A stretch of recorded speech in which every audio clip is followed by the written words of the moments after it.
So many people are still talking about the Katt Williams interview, and it's very interesting to say the least. But one of the people who weighed in on the Katt Williams interview was Bernie Mac's daughter, and she had a lot to say about what Katt Williams had to say about the other comedians and what Katt Williams said about her father. Now, I want to play what he said about her father and then come back. They came to me. I was supposed to be the fourth king. I got the offer. Then what happened? But I turned it down. Why? Because you on Bernie. And I know the truth. You think I'm gonna let you on Bernie and then come get me? I'm the next king? You. Why? Because the whole time Bernie was here, you was acting like you was funnier than him. The reason you was supposed to go last is because it was your tour. Tell the truth. It was Steve's tour. Not it was going to be called the Kings of Comedy. It was Steve's tour. These are the guys opening for him. Of course, you got to close if it's your tour. That's why it was such a big deal. But you couldn't do it because you can't beat the best. And until you humble yourself, you will forever be kinged by the king. And because you finally did it, because you didn't have no other choice, and now that he gone, you going to act like he wanted to be a movie star. You stop it. You stop it. That man was funnier than all of y'all. Now, I believe we can all agree that Katt Williams is extremely talented, and Bernie Mac was by far the most talented person on the Kings of Comedy tour. But there were some strife between him, Steve Harvey, and I believe some other comedians. But I want you to hear what she had to say, his daughter, about the whole situation. So I keep getting lots of contact about my thoughts on the Katt Williams interview on Club Shay Shay. The interview heard round the world. And I don't know, my take is probably going to be really, really boring. Number one, I want people to keep in mind, my dad has been dead for 15 years, so I have not been fully immersed in the world of comedy. I don't know the ins and outs of that like that anymore because my end has been gone for 15 years. You know, I've got friends in the game, but we don't sit and talk about, you know, stuff like that. So, you know, I don't know Katt Williams. Never met him. That's one person I never did get to meet when my dad was alive. But from everything that I've ever heard my dad, you know, say, he's always seemed like a stand-up dude. So I have no qualms, no quarrels with him. I thought the interview was hilarious, entertaining. That man dropped so many one-liners that I'm sure we are going to be wearing down to the ground in this year of our Lord 2024. But one of my biggest takeaways in watching people's responses was how people were kind of like, oh, that's kind of sad, like outside of being, you know, tickled by it. And I've seen people say stuff like, it's like watching, you know, your uncles go at it and you're like, oh, why can't we all just get along? Well, I mean, because everybody doesn't get along. Like, I think that's one of the misconceptions about comedians, and I guess it's due to the fact that what they do brings so much joy to others, that the perception, the expectation is that behind closed doors everybody gets along, everybody it's love. And no, it's not. They've always been competitive. Like it's always been, as far as I've ever witnessed in watching my dad, it's always been kind of cutthroat. Like you'll have, you know, people beefing, like same as within your family. Just because y'all related don't mean y'all all get along, right? Comedy's no different. But for me, Katt Williams has my utmost appreciation and respect for giving my dad his props and his flowers. And I felt like it was genuine. There are some people who have given, you know, my dad his flowers now that he's dead that I'm looking at like, you know, doggone well, he wasn't doing that when he was alive. And that, not just famous people, just people all across the board. As my dad used to say, you ever want to be loved by everybody? You ever want to be special? Just die. It's real easy to give lip service when somebody dies and you go, oh, they were so wonderful. And that's not how you felt when they were alive. But when Katt spoke of my dad, for me, I felt his heart. I felt that it was genuine and I appreciate it. Again, it's been 15 years since my dad's been dead.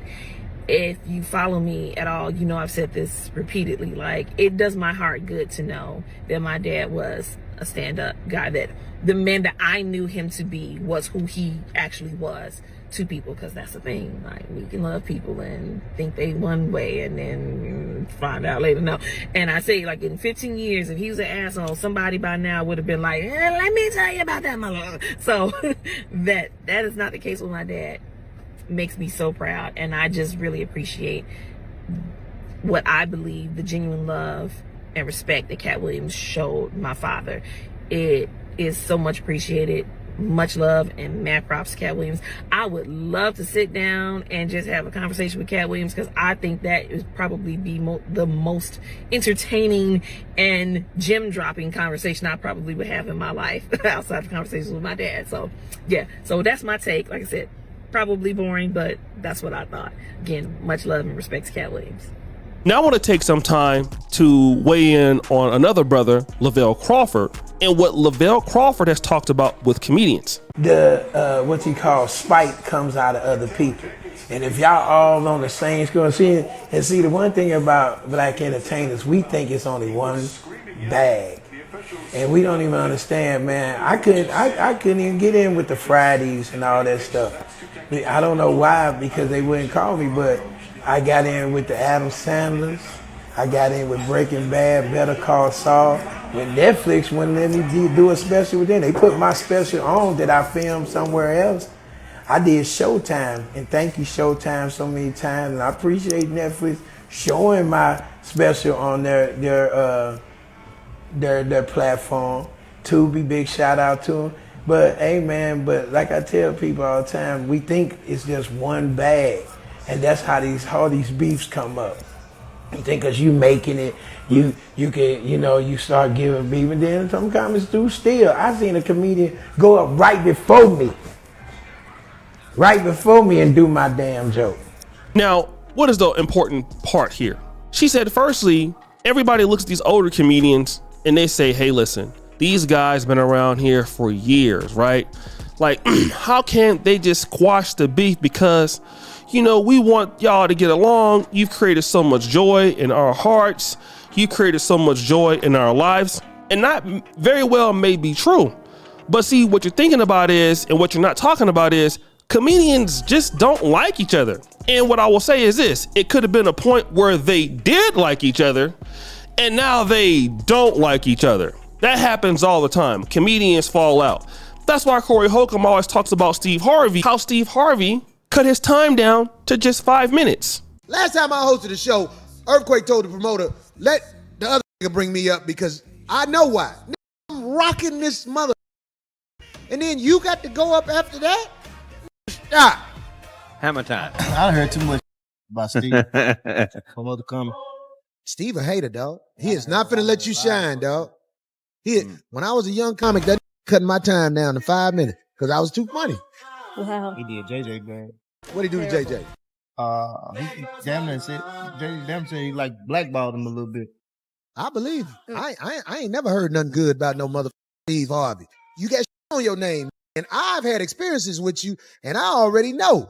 If you was around me, you would be uncomfortable because I'm not going to fold in front of you. And then there's a situation where Katt Williams wanted to meet Steve Harvey one day, and Katt Williams said this is what happened, according to DC Curry. Katt told me that what all that was about was he was in a mall with his sons, ran up on Steve, and his sons recognized Steve from television.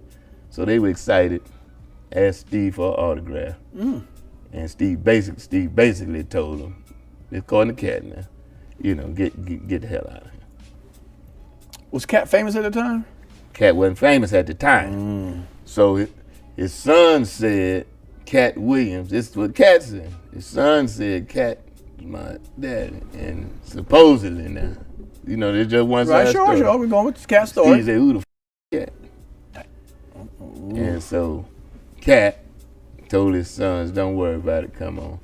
Fast forward down the road 7 or 8 years. So when you meet people and then, that person you look up to, that's why they say never meet your heroes, and then you fall out with them and you don't like them. It's the same thing with us as YouTubers. You might be subscribed to my channel and somebody else's channel, but we hate each other. And guess what? That is completely okay, because some things in relationships, after what folks have done, it can't be repaired. Man, there's so many shady things in the YouTube community. I know what guys have done. I'm telling you, man, if I would tell you, it'll make you cry. It's literally that bad, right? And you will sit back and be like, oh man, y'all need to squash it, bro. You know what I'm saying? No, because people are fake. And that's the same thing that she said. I feel that this person, Katt Williams, is being very genuine about my father. I believe that what he had to say about my dad was genuine. But I'm gonna tell you like this, man, it's not a lot of genuine people out here in these streets. Man, I'm telling you, man, people are shady, bro. I'm just gonna be real.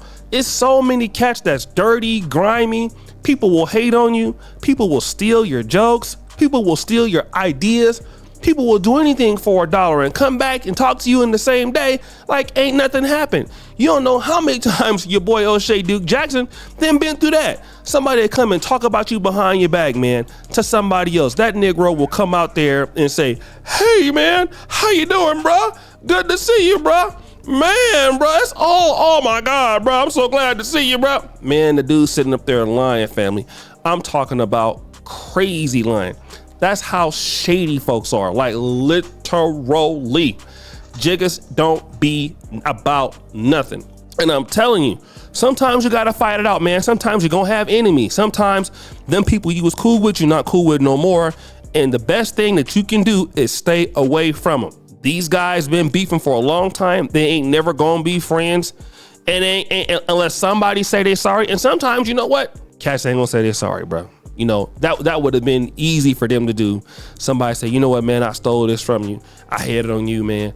I feel bad about it. Nah, man, people got pride, man. And when people got pride and, you know, they want to continue on their pride, take it to the grave, man. So guys, what do you think? It's your boy O'Shea Duke Jackson back at it again with another episode of The Celebrity Junk. I really appreciate you for all that you do. Subscribe to the bell. We're out.